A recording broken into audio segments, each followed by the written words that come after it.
Olá, olá, prezados acadêmicos da FASEM. Eu sou a professora Sheila, docente e diretora acadêmica da Faculdade Serra da Mesa. Nós estamos aqui hoje no nosso projeto Diálogos FASEM, um projeto elaborado para que a gente possa conversar com os nossos acadêmicos, com a comunidade acadêmica, nesses momentos que nós não estamos tendo os encontros presenciais. Então, eu estou aqui, eu, o professor Marco Aurélio, que é professor e coordenador de apoio ao estudante. O professor Marco vai estar colaborando, fazendo as mediações aqui entre eu e vocês. E eu gostaria que vocês apenas comunicassem aí se vocês estão me ouvindo, se o som está legal, se vocês estão conseguindo me ver, se estão conseguindo me ouvir direitinho. E se tiver tudo ok, eu queria já que a gente já pudesse começar aqui agora. O professor Marco vai encaminhando as perguntas e na medida das perguntas a gente vai tentando estabelecer um diálogo com vocês, tá ok? Vamos lá, professor. O pessoal sinalizou aqui para nós que estão ouvindo tudo direitinho. Eu vou te fazer a primeira pergunta que chegou até nós. Quais ações a FASEM está realizando para garantir a aprendizagem dos estudantes nesse período de isolamento social? Bom, boa pergunta, professor. Nós, antes de responder diretamente a pergunta, é importante fazer uma localização da faculdade e do que a Faculdade Serra da Mesa tem efetivado, tem consolidado, tem feito em relação às implementações na parte tecnológica, na parte digital.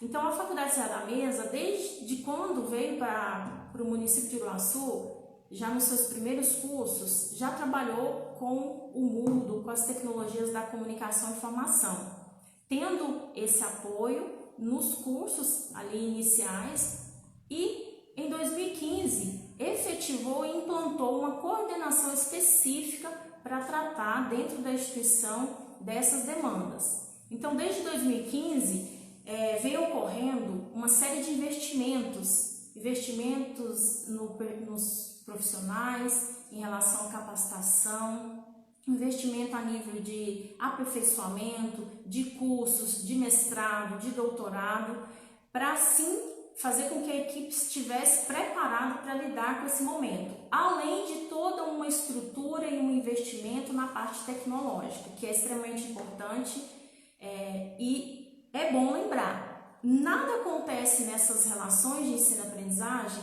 só com a parte tecnológica. É preciso desmistificar algumas relações, porque antes de qualquer relação com a tecnologia, nós temos que pensar nas relações metodológicas. E a FASEM, desde 2015 em especial, com a implantação de uma coordenação específica, com a implantação de várias capacitações internas e externas para os seus professores, vem ampliando e discutindo essas temáticas. Nesse momento agora, que por determinações dos órgãos competentes, por determinações das autoridades que impuseram a necessidade de não estarmos, na verdade, presencialmente na instituição, para a faculdade não foi tão difícil reorganizar essas relações, porque nós já tínhamos um ambiente virtual de aprendizagem, nós já tínhamos toda uma estrutura e que, de fato, todos os nossos cursos já tinham contemplado um percentual de educação à distância, de mediações com as tecnologias, de 20% a 40% em alguns cursos. Então, para nós, não foi tão impactante como nós estamos vendo outras realidades. Então, nós já tínhamos a estrutura, o que nós fizemos foi implementar e investir um pouco mais nessa estrutura, passamos a ampliar o nosso ambiente virtual de aprendizagem e para garantir as aulas remotas, as aulas em tempo real ali com o professor-aluno, nos mesmos horários que estavam estabelecidos nos horários presenciais, nós fizemos a inclusão do Meet, né, que através do Meet nós estamos providenciando que todas as aulas aconteçam no tempo dos seus respectivos horários. E estamos com uma série de ações também nesse sentido. Quais seriam essas ações? Além de toda essa estrutura que se reorganizou para dar conta de atender os nossos alunos, os nossos professores, nós estamos com apoio psicopedagógico, apoio psicológico, nós estamos com financiamento interno, nós não suspendemos as nossas bolsas, nós estamos com toda a equipe trabalhando home office, os coordenadores, os diretores, todos os assistentes técnicos administrativos.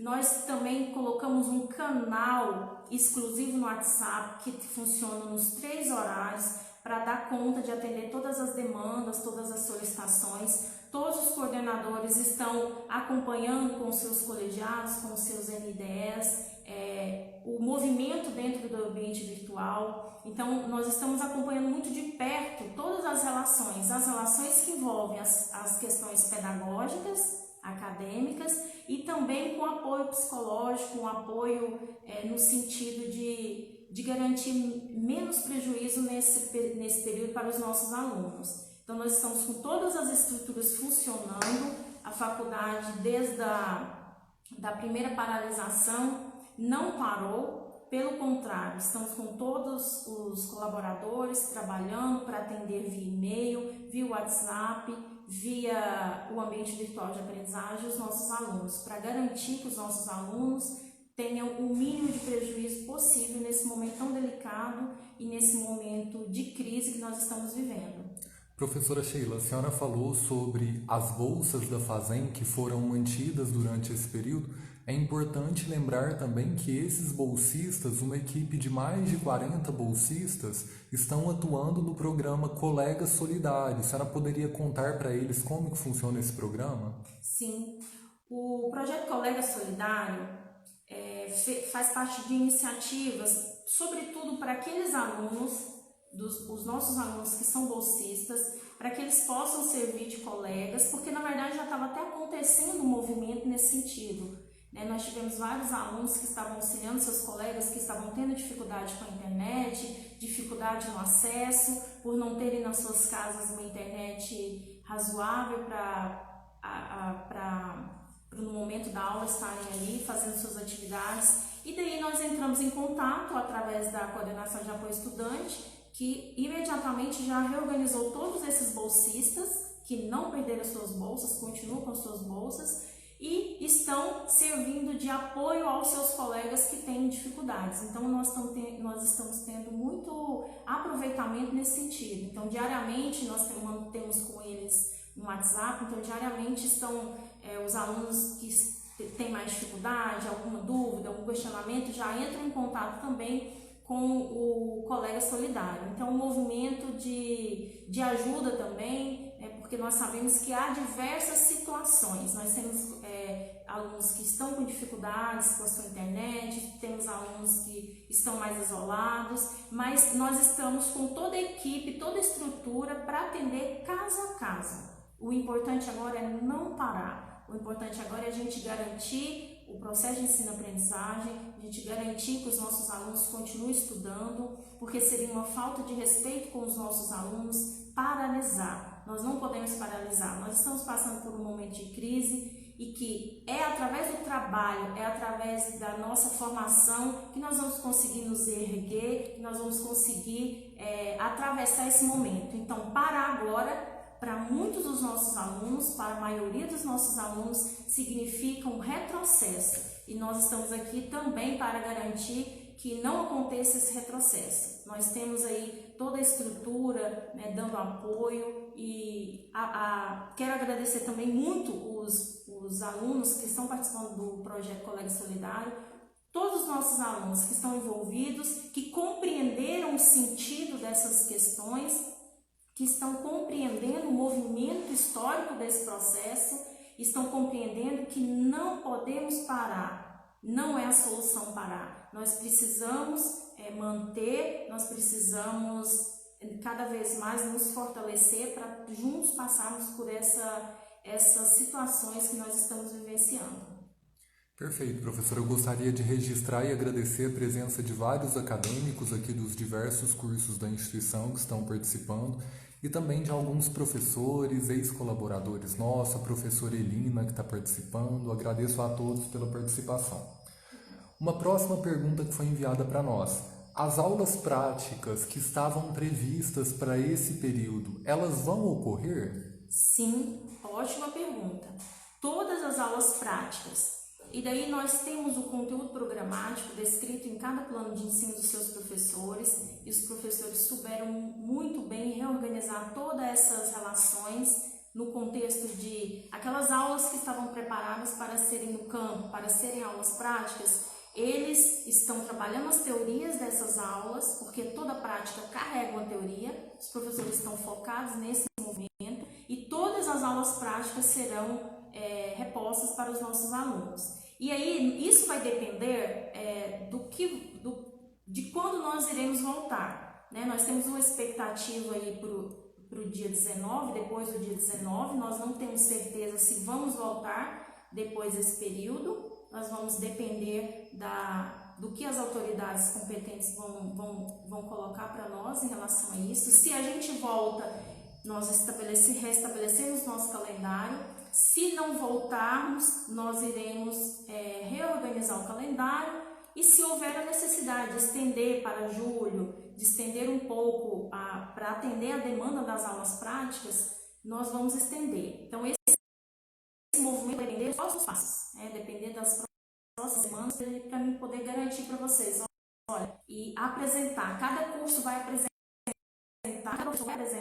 seu calendário das aulas práticas. Nós temos o compromisso com os nossos alunos que todas essas aulas serão repostas.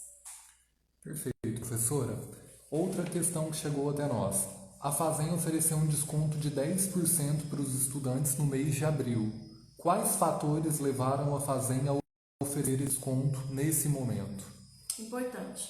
A Fazem continua com toda a sua equipe trabalhando, seus professores. Eu acho importante ressaltar que não houve mudança de modalidade, nós continuamos na modalidade presencial, estamos agora por meio remoto, garantindo a presencialidade dessas aulas e nesse momento nós sabemos que desencadeia várias situações, incluindo efetivamente os reflexos das relações financeiras. Então, pensando no nosso aluno, a faculdade se sensibilizou e providenciou esse desconto. E nós estamos, o Conselho Superior, os mantenedores, diretores, reunindo semanalmente e tentando, a partir de cada situação que aconteça, a partir do movimento, pensar estratégias nesse sentido para garantir que os nossos alunos possam continuar seus estudos, que sejam por meio desse desconto, que sejam por meio de financiamento, que eles possam continuar suas atividades. Então foi nesse sentido, de observar o movimento, de observar a crise que os nossos alunos estão vivenciando, nem todos perderam emprego, mas pode ser que muitos alunos tenham perdido renda, outros perderam emprego, então nós precisamos estar atentos também a essa questão. E lembrando, a faculdade tem a menor média de mensalidade de todo o país. Então a nossa mensalidade já é uma mensalidade bastante acessível, mas agora nós vamos fazer todo o possível para garantir e para melhorar as condições dos nossos alunos, para que eles possam efetivamente conseguir passar por esse processo, por essas dificuldades que todos nós estamos de alguma forma, diretamente, indiretamente, uns pouco mais, outros pouco menos, mas envolvidos e de alguma forma estamos tendo prejuízos. Então a faculdade nesse sentido sensibilizou e está garantindo esse desconto para os nossos alunos. Perfeito, professor. Então a senhora falou do desconto de 10% no mês de abril, do financiamento interno da instituição que foi estendido para esse período, para a recepção de novas candidaturas, novas vagas foram abertas, da manutenção das bolsas internas da instituição, e a instituição ela planeja novas medidas para no futuro auxiliar os estudantes durante esse período de crise? Sim, claro. Nós estamos reunindo semanalmente e acompanhando todo esse processo e breve nós comunicaremos sim as próximas medidas, mas estamos antenados para garantir o que puder ser feito para que os nossos alunos passem por esse período. Nós estamos bastante atentos a providenciar sim. Perfeito. Falando agora sobre o cenário da educação atual nesse contexto da crise provocada pelo coronavírus. Qual o maior desafio dos professores nesse cenário, professora? Então, essa pergunta é uma pergunta complexa. Não há resposta simples para essa pergunta. Mas a gente precisa colocar algumas questões importantes. E o que eu chamo de importante nesse sentido? A gente compreender o movimento dessa relação de educação mediante as tecnologias e o cenário colocado aos professores. Como eu coloquei aí no início, nossos professores estão já há algum tempo capacitando, discutindo, dialogando com essas ferramentas, com essas relações, sobretudo com as metodologias, porque a exemplo de algumas instituições, e nós estamos periodicamente em contato, e nós visualizamos uma situação que é a seguinte: não adianta você colocar tecnologia, não adianta você informatizar os processos, você precisa sobretudo ter cuidado com a metodologia. A tecnologia, ela precisa ser o meio, não o fim da causa. Então, nossos professores, os coordenadores, nós estamos bastante antenados com essas modificações, entendendo que nós temos que mudar as estruturas tradicionais, autoritárias de ensino, para estruturas que garantam o processo de ensino-aprendizagem para os nossos alunos e que esse processo de ensino-aprendizagem seja voltado também para o mercado de trabalho. Então, nós estamos vivenciando aí uma relação muito importante para que os debates nesse sentido possam se aflorar, para que os debates nesse sentido possam sair da polarização, uns totalmente a favor das tecnologias, totalmente a favor do ensino à distância, totalmente a favor de substituições de diversos níveis nas modalidades de educação, e outro que não quer dialogar com as tecnologias. Nós estamos vendo aí o quanto as tecnologias estão auxiliando nesse processo do enfrentamento com os vírus. Nós estamos vendo aí todas as profissões, e eu cito todas as profissões da própria faculdade, que incorporam e cada vez mais têm incorporado tecnologia nos seus ambientes de trabalho. Então, o lugar do ensino, o lugar da formação, ele tem que dialogar também com essa realidade. Nós não podemos mais ter, e eu espero que esse momento seja um momento importante para essas discussões, polarizações no sentido de dizer que não temos que dialogar com as tecnologias, não temos que trazer as tecnologias para a universidade, para a faculdade, para as escolas. Pelo contrário, nós temos que trazer, nós precisamos trazer essas tecnologias, nós precisamos dialogar e usufruir de tudo que essas tecnologias podem oferecer de melhor para os nossos alunos, desde o ensino básico, o ensino médio, até o ensino superior.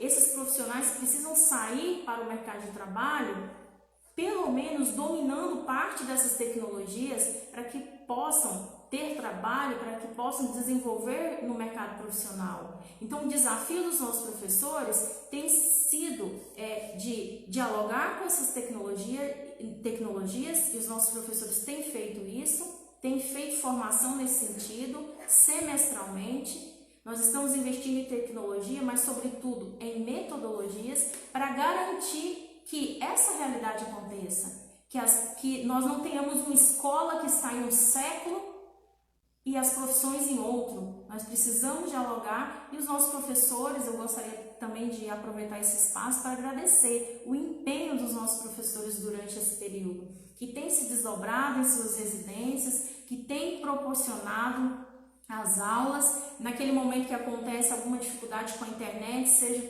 pela relação com o aluno ou do próprio professor, ele deixa a sua aula postada, deixa o encaminhamento, o direcionamento, tem todo um cuidado com o processo de ensino-aprendizagem, porque o que é importante e o que os nossos professores têm em mente é que o processo de aprendizagem ele vai ocorrer em três diferentes aspectos: pela mediação do professor, pela mediação do aluno e pelo conhecimento. Se você tira o professor, o aluno ou o conhecimento, há uma fragmentação nesse sentido. E essas três questões, elas podem ocorrer por meio digital ou no presencial. Ou seja, significa dizer que uma aula presencial, ela pode não ter produtividade, Assim como a aula digital não pode ter produtividade. O que vai dizer sobre isso são as mediações e as interações que são feitas nesse processo.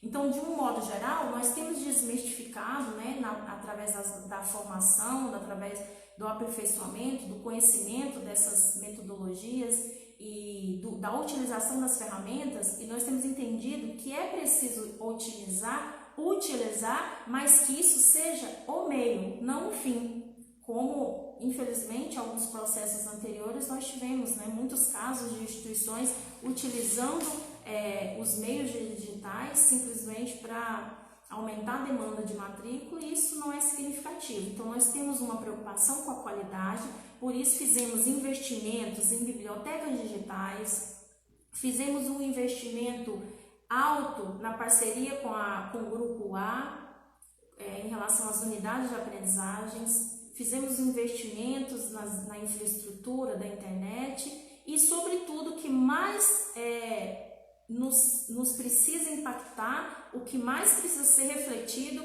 é o investimento, e que nós estamos apoiando sempre na formação dos nossos professores, nessas rupturas com os sistemas tradicionais que insistem muitas vezes em não utilizar essas tecnologias como uma mediação tão importante para o processo de ensino-aprendizagem. Ótimo, professor. Eu gostaria agora de fazer alguns registros de comentários que foram feitos aqui.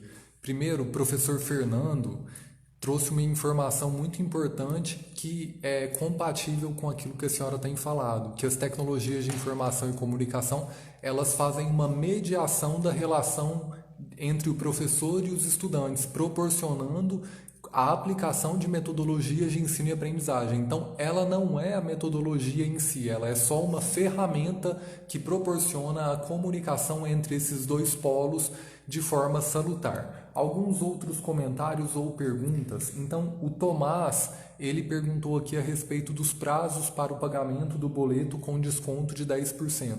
Então, inicialmente, esse desconto de 10% ele estava previsto para o boleto de abril, com aquele vencimento na data já tradicional.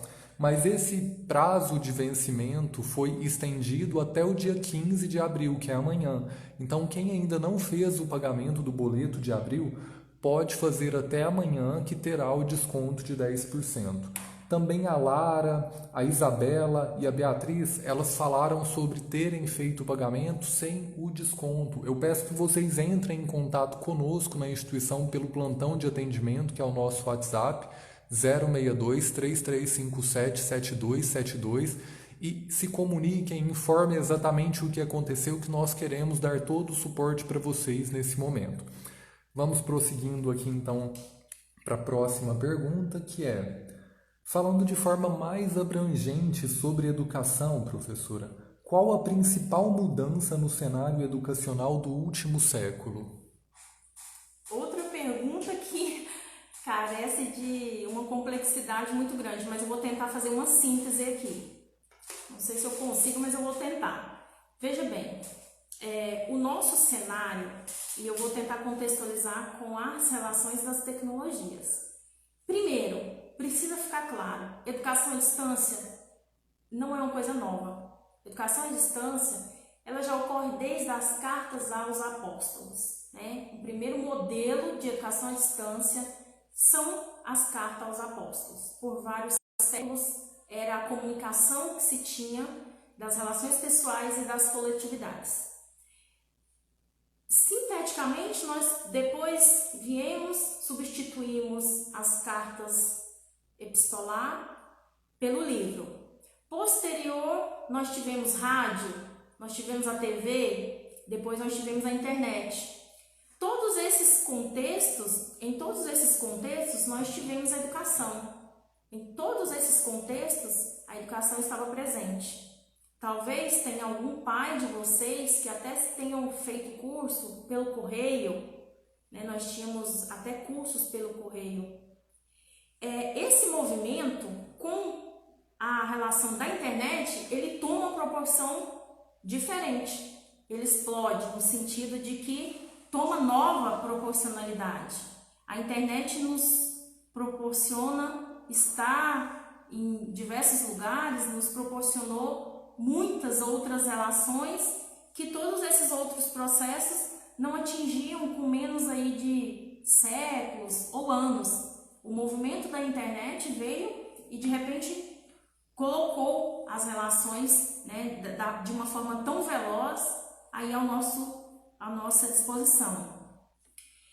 Incorporar isso nos meios da educação, em se tratando de regulamentação, no Brasil nós tivemos alguns problemas, porque por volta de 2003 houve um primeiro documento de referenciais de qualidades de educação à distância.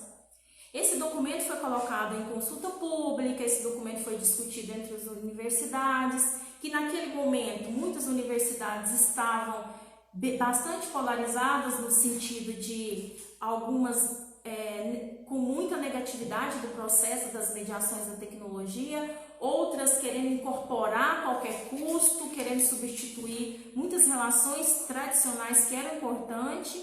Então no meio desse turbilhão, esse documento ele se tornou um documento de referência, que só foi ser finalizado em 2007. Em 2007, esse documento, que não tinha força de lei, mas tinha força de orientação, era um documento norteador para as instituições de ensino superior, pegar nesse documento orientações importantes que foram discutidas até então. O que houve então?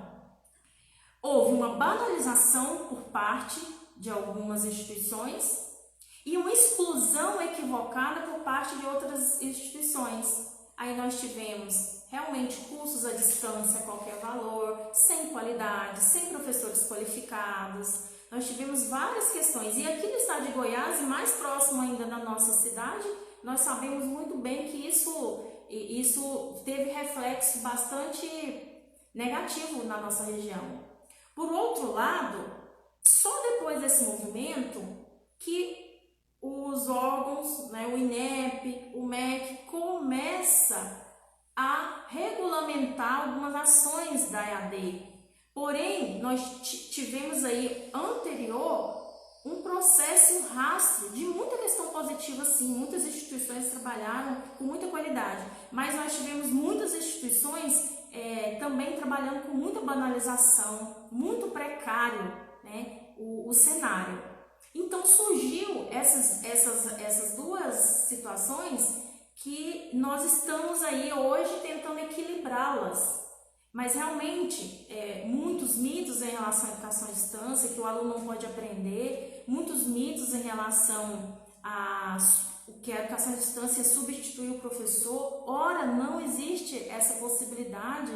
O professor ele está se reinventando e ele está usando essas tecnologias para que a sua mediação possa ser mais efetiva. E aí dentro desse cenário, nós temos a educação no Brasil, que tem graves problemas estruturais de base, que tem graves problemas de desperdício de dinheiro público, que coloca a educação à distância e coloca todas essas mediações muitas vezes como segundo plano na educação básica, e que começa sim a partir da reforma agora do ensino básico, a partir de algumas discussões, incorporar mais essas relações, mas que ainda o Brasil precisa avançar muito. Eu vou dar um exemplo para vocês. Quando há a suspensão de aula, outros países que têm isso bem estruturado, como no caso de Portugal, não há questionamento por parte de professores, da comunidade, dos alunos, das aulas remotas. Por que não há? Porque o processo lá é tão tranquilo, a utilização das tecnologias acontece de forma tão significativa que não se pensa nessa possibilidade. Quanto para nós, causa medo, causa desconfiança, sobretudo algumas instituições que não tinham sua coordenação para trabalhar esses aspectos, não tinham incorporado nenhuma metodologia. Nós temos aí colegas que estão passando extremas dificuldades porque não tinha um ambiente virtual de aprendizagem, não tinha uma equipe dando auxílio, não tinham feito formação com seus professores. Essas instituições tiveram de um dia para o outro ter que se reelaborar. e isso pode acontecer com muito atropelo para aquele que não fez, ou acontecer de simplesmente suspenderem as aulas, né, como muitas instituições têm feito, e que é um equívoco e é um prejuízo muito grande para os alunos e para a sociedade fazer isso nesse momento. Então nós vamos visualizar aí que esse cenário é um cenário muito complexo, mas que nós temos hoje nas instituições públicas e privadas exemplos importantes, significativos, pesquisas, né, dizendo aí de como esse movimento pode ser importante para nós, de como nós podemos usar essas tecnologias, todas essas tecnologias para melhorar as nossas instituições. E eu espero que esse momento seja realmente bastante propício para essa temática ser novamente revisitada e que a gente possa discutir mais sobre essa questão, porque nós temos limitações, mas o que eu vejo, voltando à sua pergunta inicial, professor, de todo esse cenário que tem reflexo nas relações que nós estamos vivendo hoje, porque instituições que não têm essa prática, que não pensaram sobre isso, que não proporcionaram formação para os seus professores, elas terão imensas dificuldades nesse processo. Podem superá-las, mas terão imensas dificuldades. Nesse sentido, uma das questões importantes que aconteceu nos últimos anos é o acesso ao ensino superior mediado pelo ensino privado. Nós hoje, o ensino privado hoje detém mais de 75% das matrículas. Então eu vejo que o ensino superior privado ele tem proporcionado acesso ao ensino superior, acesso de ensino com qualidade para os nossos alunos. Então eu destaco, uma das relações que eu destaco são essas, né? Essas relações que têm a ver com o número de pessoas que conseguiram acessar o ensino superior por meio das instituições privadas. Perfeito, professora. Tem uma outra pergunta que foi feita pela Lara. Eu vou passar essa pergunta aqui para a senhora. Qual é o prazo para se encerrar o período de atividades digitais na Fazem durante essa quarentena? Certo. Nós estabelecemos no início, com todos os colegiados, o prazo até dia 30 de abril. Ou seja, alguns professores, como nós já utilizamos o ambiente virtual de aprendizagem, nós tivemos professores que já tinham andamento de atividades, esses professores prosseguiram com suas atividades normalmente, outros professores tinham um planejamento de mais atividades, nós reunimos os colegiados, os coordenadores e decidimos flexibilizar algumas relações das nossas atividades, no sentido de garantir que os nossos alunos agora nesse momento tivessem mais foco em um trabalho que se tornou a primeira VA, que nós temos prazos, os professores têm prazo até dia 30/4 para finalizar com os seus alunos, e que vai diferir porque os professores têm uma autonomia, né, para lidar com os seus trabalhos, as suas atividades, mas o prazo final até o momento é 30/4, porque eles precisam inserir notas no sistema, regularizar toda a situação na secretaria até dia 10 de maio. E aí, dependendo do que houver na próxima semana, dependendo de como vai se comportar aí as próximas reorganizações, no sentido do isolamento ou não, aí nós vamos pensar a segunda etapa, que seria maio e junho, que nós gostaríamos muito de que houvesse um retorno das aulas, mas que hoje nós não temos condições de confirmar com os nossos alunos se isso vai acontecer. Perfeito. Então, sendo ainda mais objetivo, professora, a volta das aulas presenciais não depende apenas da Fazem, ela depende da autorização do governo estadual para isso acontecer, é isso? É isso, corretamente. Se a gente retornar à aula hoje, nós estaríamos descumprindo uma lei e vamos responder por isso. Então, mediante as novas regulamentações, portarias, nós vamos tomar as providências. É claro que para nós queríamos muito retornar agora, depois do dia 19, né? Nós temos feriado, então possivelmente dia 22 haveria uma possibilidade de um retorno. Estamos ansiosos em relação a isso, mas hoje nós não podemos confirmar porque, assim como o MEC autorizou instituições que não tinham EAD ter a EAD agora, os órgãos competentes estão determinando cada passo nosso, né? E aí eu queria só fazer um parênteses aqui, para ficar claro.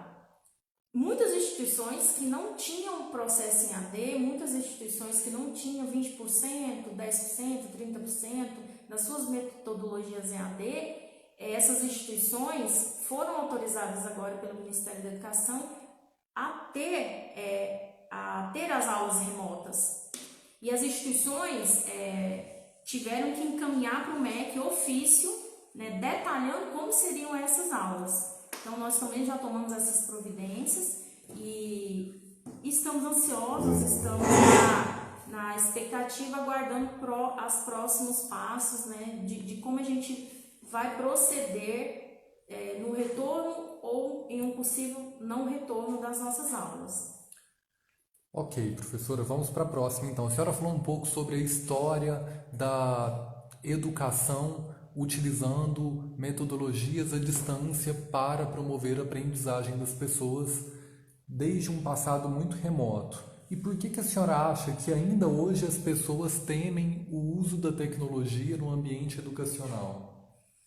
Então, é uma relação que eu até coloco que talvez os sistemas educacionais tenham servido a cumprir essa função desse temor.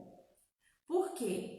Porque nós queremos qualidade de vida, nós queremos ter o nosso celular, nós queremos ter uma internet boa, nós queremos resolver nossos problemas pelos aplicativos, né? Cada vez mais a gente quer ter comodidade para pagar nossos boletos, né? Nós pedimos comida pelos aplicativos, chega na nossa casa, a gente paga com cartão.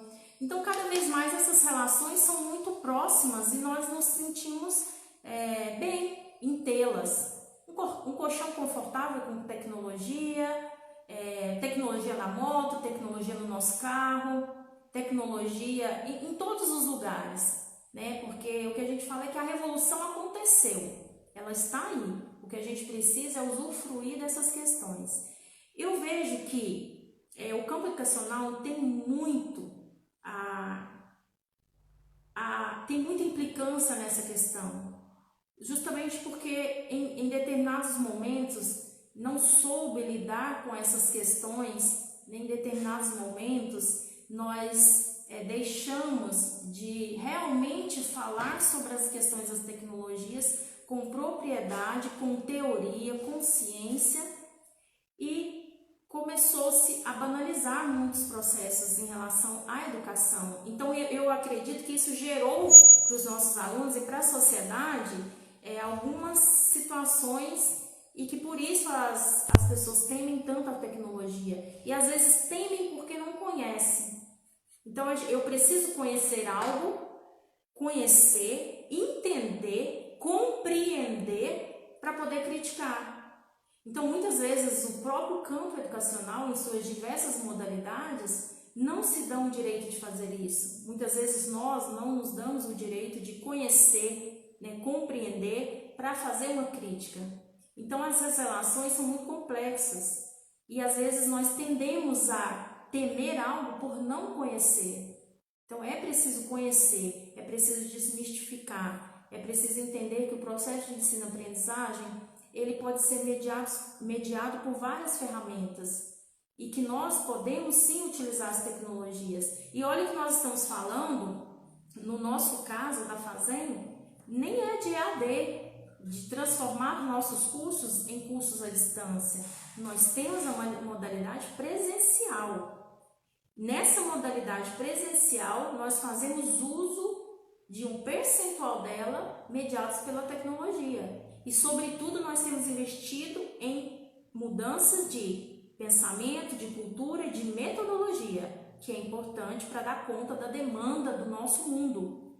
Então, nesse sentido, é preciso conhecer, né? E aí, eu acredito que nós estamos vivenciando um período que ele com certeza vai ser um período onde que as instituições educacionais, em todas as suas modalidades, as faculdades, as universidades, vão poder construir um diálogo melhor, um diálogo de fato honesto em relação a essas questões. A gente precisa pensar nessa relação com honestidade acadêmica, né, com teoria. Nós precisamos desmistificar muitas relações que existem e ainda permeiam o campo educacional por uma tradição equivocada e autoritária, muitas vezes, do próprio sistema educacional em insistir em não fazer uso das tecnologias e insistir em não dialogar com essas relações, que agora, em todos os nossos cursos, e principalmente por essa situação que nós estamos vivendo agora, se mostra tão importante a universidade, a faculdade, a sociedade ter uma formação que pense em resolver os problemas nossos, e o uso da tecnologia é muito importante nesse processo. O uso da tecnologia está nos garantindo ter aula remota, está nos garantindo que os nossos professores estejam em todos os dias à noite dando suas aulas, né, ministrando suas aulas com os alunos, tendo interatividade, e não vamos parar, nós vamos continuar e esperamos que esse momento seja um momento que passe logo, e o que vai garantir o nosso sucesso futuro é unirmos forças nesse momento e seguirmos em frente, porque nós temos alunos que vão se formar esse semestre, nós temos alunos que precisam dos seus diplomas e nós estamos aqui. A faculdade não parou para que a sociedade Uruaçu não pare. Professora, eu vou fazer aqui a leitura de uma pergunta do Andresley muito pertinente que foi respondida pelo professor Fernando Bonifácio já nos comentários. Então, a pergunta era: nossas aulas não são EAD, e sim remotas, pois os professores estão disponíveis na hora e data das aulas, correto? E aí, prontamente, o professor Fernando Bonifácio já respondeu ali nos comentários. Eu agradeço ao professor Fernando. E para encerrar a live, eu vou fazer uma última pergunta que foi enviada para nós também pelo professor Fernando Bonifácio. A contextualização que ele faz é fato que dentro deste contexto atual, os alunos e professores perceberão novas possibilidades e oportunidades em relação ao futuro do ensino superior, pois as tecnologias de comunicação proporcionarão isso. Como a FASEM projeta esse futuro? Então, a FASEM, mesmo tendo seus cursos presenciais, ela, no ano passado, foi autorizada pelo Ministério da Educação a ter cursos também à distância. E a FASEM está nesse movimento, se organizando, se reestruturando. Nós tivemos autorização para ter cursos de pós-graduação. Nós tivemos nota 5 em uma escala que vai de 1 a 5, ou seja, nós tivemos nota máxima. O que nós apresentamos de projeto pedagógico, o que nós apresentamos de metodologia, nós conseguimos a nota máxima junto ao Ministério da Educação, junto ao INEP, para poder ampliar a nossa formação e os nossos cursos nesse sentido. Então, a FASEM se projeta, sobretudo pensando em metodologia, mas sim, se projeta pensando em tecnologia e o que pode fazer. Extremamente importante as colocações do professor e do estudante, que já estão conseguindo enxergar possibilidades. E geralmente são em momentos de crise, são em momentos de dificuldades que nós saímos da nossa zona de conforto, que nós revisitamos outras áreas, que nós fazemos diálogo com outras possibilidades para projetar, sim, novos cursos, novas reorganizações nesse sentido. Então, a FASEM está atenta a isso, mas a FASEM faz tudo com muita cautela. A FASEM faz tudo com muita cautela, dentro da legalidade e, sobretudo, pensando em uma formação de qualidade, em uma formação primeiro dos nossos colaboradores, dos nossos professores, para, enfim, poder inserir na sociedade cursos que tenham qualidade e cursos que, ao sair, o nosso aluno consiga acessar o mercado de trabalho e tenha sucesso, como fato temos tido com todos os nossos alunos. E eu gostaria de agradecer todos os participantes dessa live, agradecer aqui o professor Marco, agradecer o professor Rodrigo, professora Cristiane, todos os coordenadores, todos os nossos alunos têm aproximado bastante de nós, né, nesse momento. Então, se você tem alguma dúvida, se você tem algum questionamento, entre em contato conosco. Se por acaso ficou alguma pergunta aí sem ser respondida, nós vamos encaminhar e vamos tentar responder as perguntas que por acaso ficaram sem respostas nesse momento. Muito obrigada a presença de todos vocês. Vamos firme, com força, trabalho, fé e coragem nesse momento. Muito obrigado a todos. Um grande abraço. Pessoal, eu estava aqui acompanhando os comentários de vocês, lendo para a professora Sheila. Também gostaria de agradecer a participação de todos nessa live. Amanhã nós teremos uma nova live com a psicóloga Samla, então estão todos convidados. A live será no mesmo horário, às 11h. E, novamente, se tiver qualquer dúvida sobre tudo que foi abordado aqui ou qualquer outro assunto, o WhatsApp da instituição está funcionando por meio de plantão de atendimento. Então é só nos enviar a demanda que nós retornaremos o mais breve possível. Muito obrigado a todos e tenham um bom dia.